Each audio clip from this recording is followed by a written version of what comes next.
In today's video I'm going to share with you 5 tips that can help you be successful with Couch to 5k. Let's go.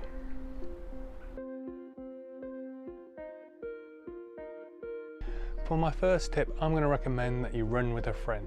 What I mean by that is get someone who is equally motivated as you are, perhaps they're also a beginner, and say, do you want to take part in the challenge, and actually start the challenge together. That way you can help keep each other motivated and you can run along at the same time. It's actually a great way to get successful at the Couch to 5k program, because if as you're running along and you're chatting, time seems to go faster, and before you know it you've actually completed the challenge and managed to have a bit of a catch-up time with a friend or a family member. So I really recommend that if you can, find someone who's willing to do the challenge with you, about the same level, maybe slightly ahead, and then do the challenge together. Now, it might not be possible to get someone who's at exactly the same level that you are. So what I'd recommend instead, if that's the case, is you don't actually have to run side by side. In fact, I've got a friend who I run with and they are actually quite a bit slower than I am. Now, I had 2 options. One option was I used to run alongside them, even though it made me slightly slower, made me more controlled. But that meant that in the last part of the run, maybe the last kilometre or so forth, I would then have enough energy and I would then take off, and she would complete the race at her pace and I complete it at mine. So another strategy that we used, which worked quite well, was something called the cat and mouse game, which we invented, which is very straightforward. What happens is a slower person sets off with a time distance. Now you might have to experiment with this, but for instance they would have a 2-minute head start, and my task after the 2 minutes was up was to start and then try and catch up, and their task was to try not to be overtaken. Because we're both quite competitive people, it actually helped motivate them to keep running faster so I didn't overtake, and motivate me to run a little bit faster because I wanted to catch them up as soon as possible. Now the first time you do it, you might find you get those timings wrong and that you catch up too quick, but just experiment, add a few minutes on each time, and you'll find out that, especially if you're running like a circular route, or a route obviously you need to plan in advance so you know where you're going, you actually find it's quite motivating for both people, as long as you take it obviously in the spirit it's meant as a bit of fun and to add that extra motivation. Now lastly, you might find that you haven't got anyone who is there who can run it at the same time as you, because maybe you don't live in the same place, but it doesn't mean you can't still complete it virtually. So in other words, what I'm saying is you start at the same time and you say, right, this is my week 1, this is their week 1, and then after each run or each week you get together, you compare notes and say what went well and what you could do, a bit like an accountability partner. You don't have to physically run together, but you can still kind of help each other go, and again that can motivate you to think, okay, I'm meeting up with this person to discuss how I've done, I've got to get me 3 runs under my belt. Lastly, even if you haven't got anyone you can run with or no one you can find who's interested in doing the Couch to 5k at this time, then I'd recommend at least you let people know that's what you're doing. Now this can be difficult, but just posting on social media that you're going to take part in this challenge, again, can help you with your accountability. Tell a friend, tell a family member that that's what you're going to do. And again, all of that can help reinforce the fact that you're going to complete this challenge and let people know that you're going to try and run 5k in 9 weeks' time. Okay, tip number 2 is about organising your time and planning when you're going to do Couch to 5k. Now it's very easy to look at the Couch to 5k program, study it, watch videos on the internet maybe even, and then actually never get started. So what I want you to do is first of all not delay any starting. Start this week. And I want you to plan in your schedule for the next 9 weeks when you're going to run. Okay, so for me it might be Monday, Wednesday, Friday. Remember you've got to leave a day in between each run, so don't forget to do that. But make sure you try and do it consistently at the same time each week. Make it an appointment that can't be moved like you would anything else. So maybe it's when you get home from work, maybe it's after you put the kids to bed, maybe it's first thing in the morning, maybe you prefer to run towards the end of the week, maybe you prefer to run towards the start of the week. So you put it in your diary, put it as a recurring appointment, make sure you set an alarm on your app or your calendar program to remind yourself, and then make sure you stick to that program, no excuses, because if you commit to it and you block out the time that you need, you're much more likely to be successful. Now another thing I just add is don't just block out 30 minutes, because 30 minutes is from the time you start to the time you end.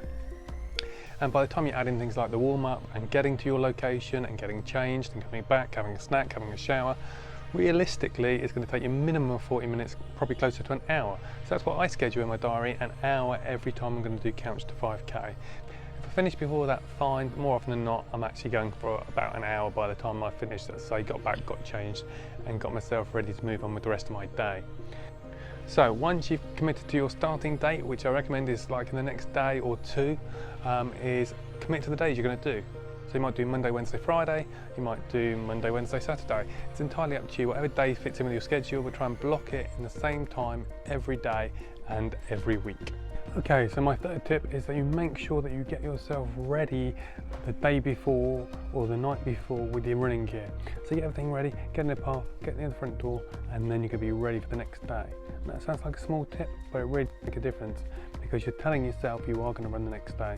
So get those trainers, get your kit, put it by the front door or put it by the bed so that when you're ready to get up, you see it there and you're ready to go. Tip number 4 is don't worry if you miss a session. It happens to everyone, life gets in the way. It's unlikely that even with all the tips and even with the most determination, you're going to manage to get 100% of your runs in at the time you're saying. Obviously that's what you're aiming for. So if you miss a run in say week 4, all you need to do is very simple, just reschedule it to be the next run that you do. You might be able to fit in another one, an extra one, so that you stay on schedule, but if not, just all the other runs just get bumped on by an extra day or two. So just because you miss a session, don't use that as an excuse to give up. At the same time, make sure you run, make sure you don't miss those sessions, and keep running. My 5th tip for becoming a successful Couch to 5K is to keep a record of your progress. So what I recommend is at the very least you have a little checklist with all the days marked off that you're going to run, and you just tick when you do the run at the end of each one.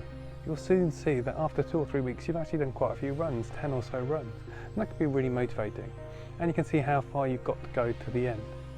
Another system that I use to help increase my motivation, because there will be times when you feel less motivated than others, is I would create a little reward system. So when I successfully completed 3 runs, I gave myself a reward. For me, it was having a nice coffee, and I just made sure I didn't have coffee any other time, just when I completed those 3 runs as a kind of reward for myself. And then actually I built in another level of reward that every 3 weeks, so every 9 runs, I actually made myself have a bigger treat.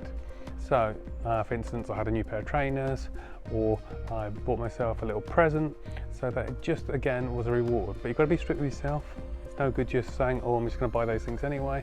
Write down what are your rewards every 3 runs or every 9 runs, and then when you're successful, that's something to look forward to for all your hard work.